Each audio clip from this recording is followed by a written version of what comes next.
नमस्ते। Good morning. तो हम सबके अपने अपने गुरु के आशीर्वाद से, टीचर्स के आशीर्वाद से, हनुमान सर के आशीर्वाद से हम आज की जर्नी को प्रारंभ करते हैं। आज हम पूरे जो भी ये पिछले 69 एफोरिज्म्स में हमने जो भी सीखा उसका एक हम एड्यूस्ड सीखेंगे, यानी कि अब तक हमने क्या क्या सीखा, क्या क्या हमने जाना नेचर से। From what has been already adduced, we cannot fail to draw the following inferences. अब तक जो हमने जो भी डिडक्शन किया, नेचर के जो भी एग्जाम्पल देखे हमने एपोरिज्म से, उससे जो भी अब बातें आ रही है उसको, इस अनुभव को ड्रॉ करना हम फेल नहीं हो सकते। क्या क्या चीजें हैं? That everything of a really morbid character and which ought to be cured, that the physician can discover in diseases, consists solely of the sufferings of the patient and the sensible alterations in his health, in a word, solely of the totality of the symptoms by means of which the disease demands the medicine requisite for its relief. सब कुछ जो really morbid character का है वो सब कुछ, और जो जो फिजिशियन को सक्षम बनाता है क्योर करने के लिए, या फिर जिसको क्योर करना चाहिए फिजिशियन, और फिजिशियन उसको डिजीज में डिस्कवर कर सकता है, वो उसमें सिर्फ और सिर्फ पेशेंट की सफरिंग उसमें आती है। And the sensible alteration in his health, और उसके हेल्थ में जो भी सेंसिबल अल्ट्रेशन होता है, यानी कि पेशेंट जो सेंस करता है वो पार्ट उसके अंदर आता है। एक शब्द में कहे तो सिर्फ और सिर्फ टोटालिटी ऑफ सिम्टम ही एकमात्र है जो डिजीज, जिससे डिजीज डिमांड करता है कि कौन सी दवाई जरूरत पड़ने वाली है उसके आराम के लिए। और while on the other hand, दूसरी तरफ, every internal cause attributed to it, every occult quality or imaginary material morbific principle is nothing but an idle dream. दूसरी ओर सब कुछ इंटरनल कोर्स के ऊपर निर्भर है, और जो भी ऑकल्ट क्वालिटी का या इमेजिनरी मटेरियल मॉर्बिफिक प्रिंसिपल है, जैसे वायरस, बैक्टीरिया, ये सब कुछ नहीं है, सिर्फ और सिर्फ आइडल ड्रीम है। यानी कि जो इमेजिनरी मटेरियल्स प्रिंसिपल, मॉर्बिफिक प्रिंसिपल है, मटेरियल कोर्स को जो बोलते हैं, वो सिर्फ कुछ नहीं है, सिर्फ और सिर्फ एक ड्रीम है, आइडल ड्रीम, कि ऐसा हो सकता है। But these these derangement of the health, of the state of health which we term disease, और ये जो स्टेट ऑफ हेल्थ में जो डिरेंजमेंट आते हैं जिसको हम डिजीज कहते हैं, इसको समझना हो तो आपको कम्युनिटी मेडिसिन, आई थिंक के पार की कम्युनिटी मेडिसिन की बुक पढ़नी पड़ेगी, प्रिवेंटिव एंड सोशल मेडिसिन।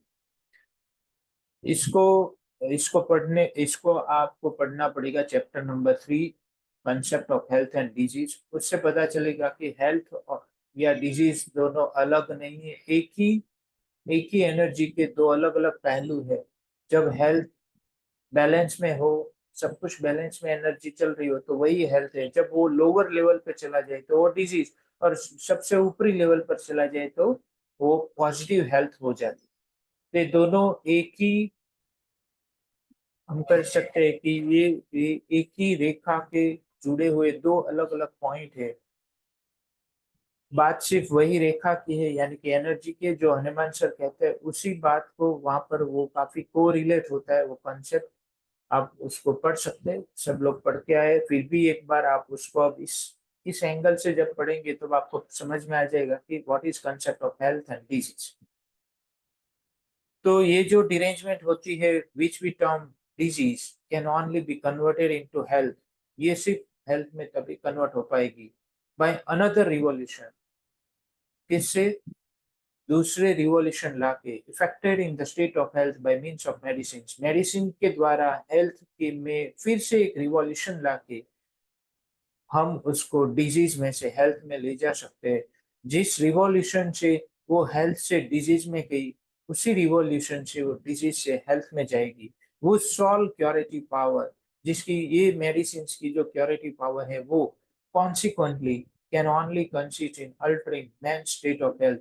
वही उसकी क्योरेटिव पावर ही उसकी disease producing power है, that is to say in a peculiar excitation of morbid symptoms, and is learned with most distinctness and purity by testing them on the healthy body। और ये सब symptoms, morbid symptom कब excite हुए? जब उसको healthy body के ऊपर test किया गया, प्योरिटी में मोस्ट डिस्टिंक्टनेस के साथ उसको सीखा गया। तो ये हमने देखा, फिर बाद में देखा कि that according to all experience a natural disease can never be cured by medicines that possess the power of producing in the healthy individual an alien morbid state। यानी कि डिसिमिलर मॉर्बिड सिम्टम्स प्रोड्यूस करने की ताकत रखती हो ऐसी दवाई से कभी भी नेचुरल डिजीज में क्योर नहीं हो सकता। ऐसा हमने सभी अनुभवों से सीखा। Differing from that of the disease to be cured, जो डिजीज क्योर करना है उससे अलग है। Never therefore an by an allopathic mode of treatment, इसीलिए कभी भी एलोपैथिक मोड ऑफ ट्रीटमेंट से बीमारियां सही नहीं होती है। And that even even in nature no cure ever takes place, और नेचर में भी ऐसा कभी क्योर नहीं हुआ in which an inherent disease is removed, annihilated and cured by the addition of another disease dissimilar to it, the new one ever so strong। पहल दूसरी बीमारी, नई बीमारी भले ही कितनी भी मजबूत हो, वो पहली वाली जो डिसिमिलर है उस बीमारी को कभी भी रिमूव नहीं कर सकता, एनिलेट नहीं कर सकते, क्योर नहीं कर सकते। ऐसा नेचर में हमने देखा। That more over all experience proves that by means of the medicines which have a tendency to produce in the healthy individual an artificial morbid symptom antagonistic to the single symptom of disease sought to be cured, the cure of a long-standing affection will never be effected, but merely a very transient, transient alleviation always follows by its aggravation। और साथ में हमने सभी अनुभवों से ये prove हो चुका है और देखा, समझा कि ऐसी सभी मेडिसिन जो जो कोई एक सिम्टम की उल्टी इफेक्ट देती है, कोई एक सिम्टम की एंटागोनिस्ट अगेंस्ट में सिम्टम क्रिएट करती है, ऐसी दवाई देने से भी कभी लॉन्ग स्टैंडिंग डिजीजेस का क्योर नहीं होता, कभी हो ही नहीं सकता, and will never be affected, कभी फ्यूचर में भी नहीं होगा। ऐसा हमने देखा। सिर्फ और सिर्फ ट्रांजिएंट एलिविएशन होता है, ट्रांजिएंटली आराम मिलता है पेशेंट को, और उसके बाद एग्रावेशन आता ही है। And that in a word, और एक शब्द में कहे तो this antipathic and merely palliative treatment in long-standing diseases of a serious character is absolutely inefficacious। और ऐसी palliative treatment long standing chronic बीमारियों में जो सीरियस कैरेक्टर के हैं उसमें बिल्कुल असरकारक नहीं होती।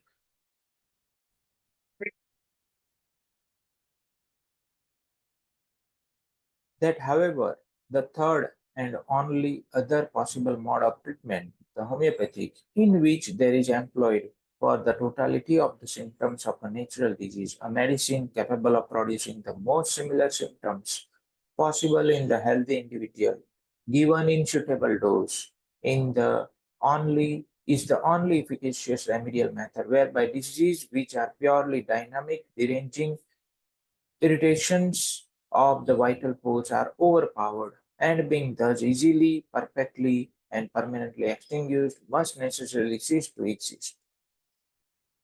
तो तीसरी और सबसे आखिरी जो पॉसिबल मोड ऑफ ट्रीटमेंट है वो है होम्योपैथिक मोड ऑफ ट्रीटमेंट, जिसमें टोटालिटी ऑफ सिम्टम्स के बेस पर दवाइयाँ दी जाती है, नेचुरल डिजीज को क्योर किया जाता है, और ऐसी दवाई दी जाती है जो मोस्ट सिमिलर सिम्टम को प्रोड्यूस करती है हेल्थी इंडिविजुअल। तो इस तरीके से मेडिसिन दी जाती है और साथ में सुटेबल डोज में उसको दी जाती है। तो ये एक एकमात्र असरकारक रेमेडियल मेथड है जहाँ पर डिजीज जो कि एक प्योरली डायनामिक डिरेंजिंग इरिटेशन है वाइटल फोर्स की, वो डिजीज ओवर पावर्ड हो जाते इस मेथड से, और इससे परफेक्टली एंड परमानेंटली एक्सटिंग्विश्ड होता है, और इससे जरूरी है कि वो बंद ही हो जाएगा। दिस इज, ये जो बोल्ड लेटर्स में लिखा है वो 6th एडिशन में ऐड किया हुआ है। This is brought about by means of the stronger similar deranging irritation of the homeopathic medicine in the sensation of the life principle। और ये कैसे होता है? लाइफ प्रिंसिपल की सेंसेशन में दवाइयों के द्वारा उसको सिमिलर डिरेंजिंग इरिटेशन पैदा करके। And for this mode of procedure we have the example of unfettered nature herself. और इस प्रोसीजर, और ये जो प्रोसीजर होती है, ये जो ट्रीटमेंट होती है, हमने काफी सारे एग्जांपल अनफेटर्ड नेचर यानी कि जो कभी भी निष्फल नहीं हो सकता ऐसा कुदरत के एग्जाम्पल से हमने देख समझा। When to an old disease there is added a new one similar to the first, whereby the new one is rapidly and forever annihilated and cured। तो इस तरीके से हमने सब कुछ समझा कि कैसे सिमिलर ट्रीटमेंट से सिमिलर दवाई पेशेंट को अच्छा करती है, सिमिलिमम पेशेंट को अच्छा करती है। वो लाइफ प्रिंसिपल के सेंसेशन को इम्पैक्ट करती है, अफेक्ट करती है, यानी कि जिस तरीके की पेशेंट की सेंसिटिविटी और ससेप्टेबिलिटी होगी उसी तरीके से उसको उसी उसी लेवल से उसी इरिटेशन के साथ डिरेंज करेगी वाइटल फोर्स को, और फिर से ऐसा लगेगा कि इससे भी खराब बीमारी आ गई, और दैट इज होम्योपैथिक एग्रावेशन। और उसके बाद उसका डोज सिंगल डोज होने की वजह से, माइनर डोज होने की वजह से वो वापस वो खत्म हो जाती है उसकी एक्शन, और फिर से हेल्थ इस्टेब्लिश्ड हो जाती है। तो फिर उस कंडीशंस में वाइटल फोर्स उतना ही रिएक्ट करता है जितना हेल्दी कंडीशन स्थापित होने के लिए जरूरी। जबकि उससे उल्टा जब भी कोई एंटीपैथिक दवाई देते हैं हम, तो फिर या फिर पैलिएटिव उसको कह सकते हो, पैलिएटिव दवाई हम देते हैं तो उसमें जो सेकेंडरी एक्शन आती है वाइटल फोर्स की वो एग्जैक्टली उससे अपोजिट होती है, यानी कि काउंटर एक्शन आती है, जिसमें जितना जितना एमिलियोरेशन था उससे 2 गुना या उसके जितना ही एग्रावेशन आएगा सेकेंडरी एक्शन में, जो डिजीज को सॉल्व नहीं करेगा बस बल्कि उसको और फैटल करेगा। तो ये है पूरी अंडरस्टैंडिंग आज तक के हमारे झरने की, इतने दिनों जो हमने अपने आप को ये समय दिया है उससे जो भी अंडरस्टैंडिंग हुई उसकी उसकी ये पूरा एक हम कह सकते हैं कि डिडक्शंस है, लॉजिकल डिडक्शंस के ऐसे ऐसे था नेचर में हमने देखा और फिर ये सही हुआ, तो उसकी एप्लीकेशन भी इस तरीके से होनी चाहिए। तो आज के सेशन को हम यहाँ तक ही रोकते हैं, फिर कल मिलेंगे। तब तक के लिए thank you, goodbye, take care, love you all.